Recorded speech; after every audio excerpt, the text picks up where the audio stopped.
ክርስቶስ ተንሥአ እሙታን በአቢይ ኃይል ወሥልጣን አሰሮ ለሰይጣን አግዓዞ ለአዳም ሰላም እምይእዜሰ ኮነ ፍስሐ ወሰላም።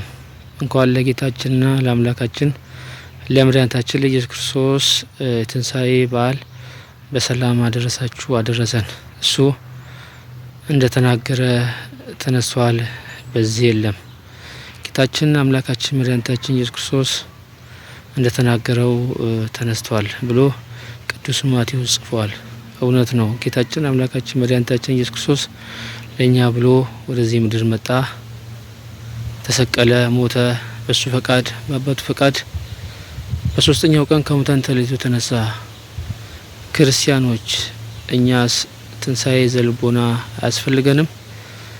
የኋለኛውን ትንሣኤ ዘለክብር እንድነሳ ዛሬ ደግሞ ትንሣኤ ዘልቦና ልንነሳ ይገባልና አምላካችን መድኃኒታችን ኢየሱስ ክርስቶስ በእውነት በመቃብር የለም፣ ተነስቷል። ትላንት የነበረ ዛሬ የለ፣ ወደፊት የሚኖር አልፋና ኦሜጋ ፈጣሪ ዓለማት ስሙ ከፍ ከፍ ያለ የተባረከ ይሁንልን።